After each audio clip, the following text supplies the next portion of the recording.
friends, Jenna Green here, and in this video I'm going to show you a little bit of how I use my silhouette cameo and a lot more of how I use vinyl and a secret ingredient to get crisp lines in my DIY wood signs. If you like what you see, subscribe below, and if you'd like more content you can subscribe to my newsletter at jennagreencreative.com. Let's go and see how we get this done. Here we are in Silhouette Studio, and I'm going to show you a little bit of what I do to design the Couple Love sign.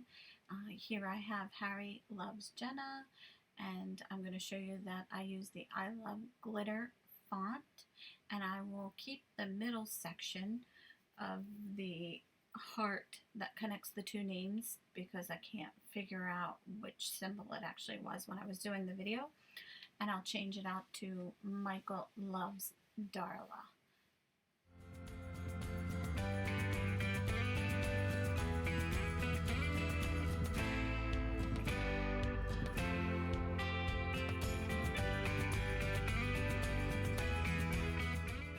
Now that I have the name change, I'm going to center it on the rectangle. The rectangle is the size of my wood, so I've made it 6 by 18, and I'm going to take the name and center it horizontally, vertically. And at this point I think, oh, I don't know if I like the way that it looks and it might be too centered, so I'm going to actually move it up and over just a little bit. And you can see I grabbed the wrong thing, so I go back and you got to carefully grab it, and I make it just a tad bit bigger. And then I center it again on the center panel, and then I move it up just a smidge.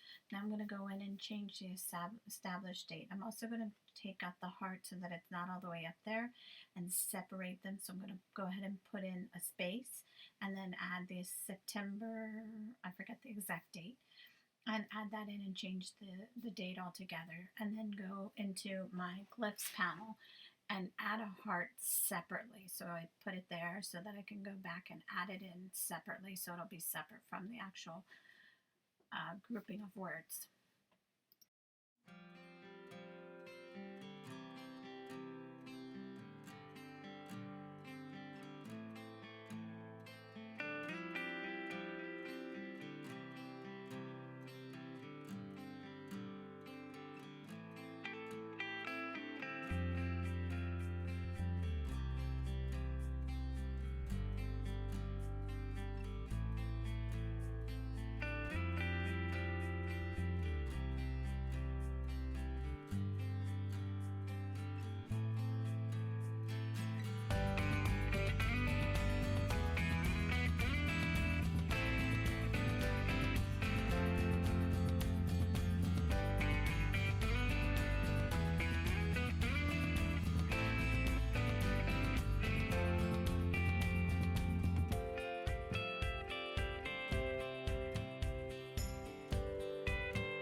You can see I just play around with it until I get it to where I want it exactly.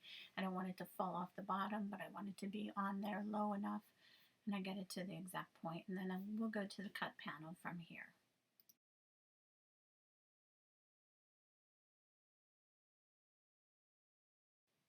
I did my design a few days ahead of time, so then after I cut my board, I went ahead and painted my board, and while the paint dried, I went ahead and put my vinyl on my Cricut mat. Yes, I use a Cricut mat with my Silhouette cameo machine, and I cut with it. And so then while my board was drying, I went ahead and cut the stencil out, and here's a very sped up portion of that. And as you can see on my Cricut mat, and just make sure you always have enough space behind your silhouette so that your mat does not hit the wall or anything like that, so you get a good cut. And here I show you my cut lines. Although I do notice right here that I did not get the I in Michael. I forgot to group that in there somehow. Mm, we'll fix that. Now I'll go ahead and start weeding, and that's taking out the parts that I don't want to use but want to use as the stencil. And I go slow here so that you can see that by accident I pull up the center of my L, and I realize it at that moment. So I break away so that my vinyl doesn't stick to anything else, and I go ahead and I lay this back down, and you can see right there I lay it back down and I lift the L up and leave the center. It's very thin, and so I'm trying to be very careful, not cut myself, and leave that down. And I give it a good press, and then here I finish weeding and I carefully go through and leave the center so that they stay. And then we'll use our transfer paper to keep them in place. And you'll see at some point I cross my fingers hoping that they will stay down once I transfer them. So I cut away here because, my curls are in point and they're all in the video and we don't need to see that. So I go ahead and weed the date out from here. See the curls? And it's at this moment I realized I did not weld my bottom word. And in not welding, it cuts each individual letter versus cutting it as one complete word or phrase. So I just point that out to you. You can still use it as a stencil. It doesn't phase anything and it will be fine. Just continue to go through and you'll see to here at the end.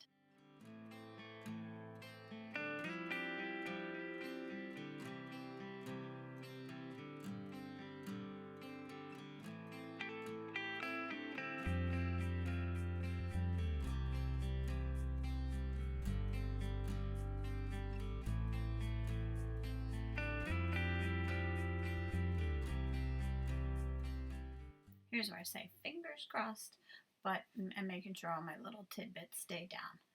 Here I cut the vinyl around the stencil so that I have the actual stencil to use.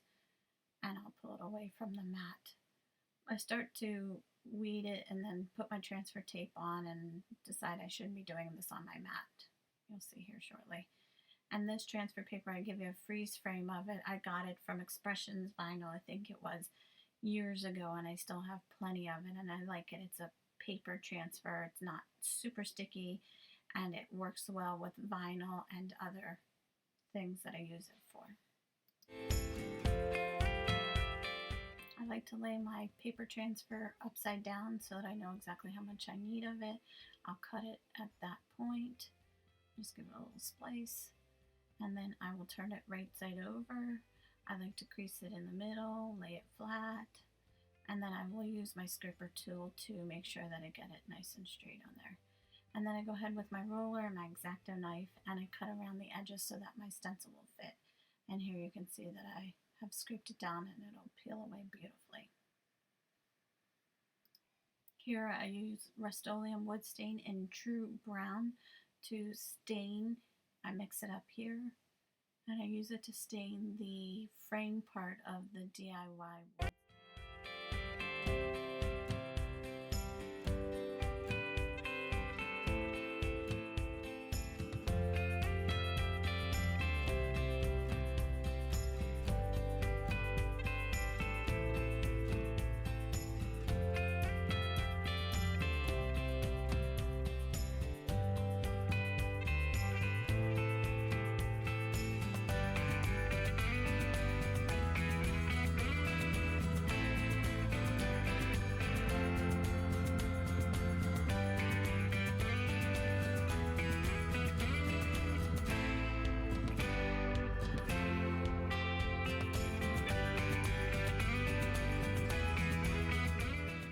Now here is one of my first tips. I use a polyacrylic protective finish in clear satin over top of the chalk paint, and you'll see why this is helpful as we go further along in the video. Once I finished with my polyacrylic, I go ahead and take my stencil off of its backer. I still have paper tape on the front, but as you see, I'm being very careful not to lose any of my inside pieces. Here I will gently lay it down so that I can quickly measure to see if it's in the right spot. Once I know it's in the right spot, I start at the middle and I press out, staying close to the words, pressing hard, and then pulling the paper tape away. And right there you'll notice that my eye was missing on my Michael. Now here's my tip. use the polyacrylic first and then put your white or whatever color paint over top. I was going to use the same sponge, but then I realized it's blue, and so I didn't want that to smear inside of my polyacrylic, so I grabbed a makeup sponge. And now I'll use white over top of it once it's dry. And I like to use a sponge, dab off most of it, and just put a thin coat over it and let that dry. And once that dries, then you can go ahead and put a second or third coat if you need to.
Here's where I use my X-Acto knife and the magic happens. Look at those clean, clear, crisp lines.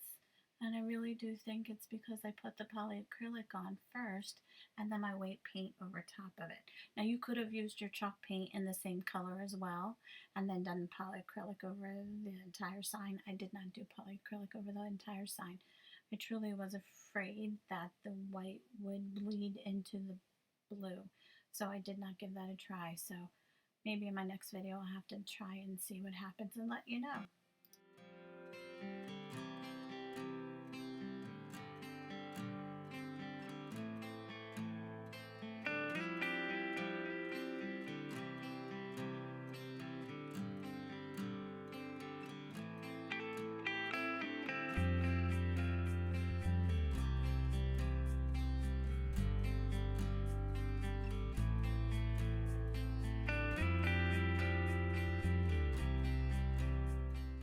And this is how easy it is to fix the eye mistake.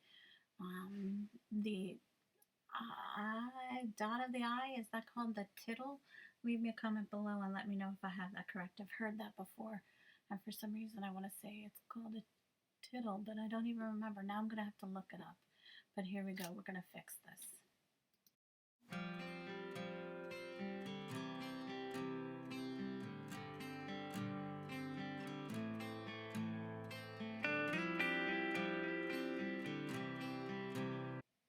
Once we fix the eye, now we're going to put some red inside of the heart and make it a little fancy.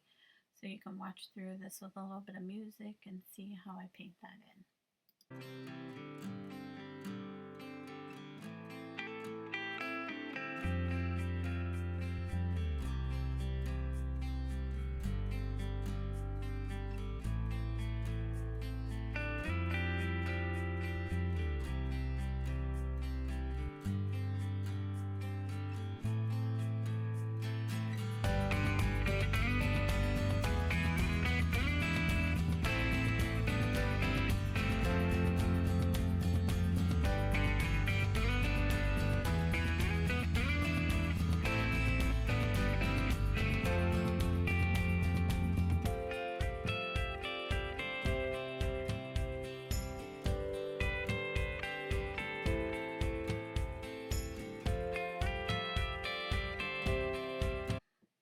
Can we just look at the sign and see how clean and crisp the lines are? The sheen from the satin clear, it's just perfect. Next, I'm going to show you how to frame it.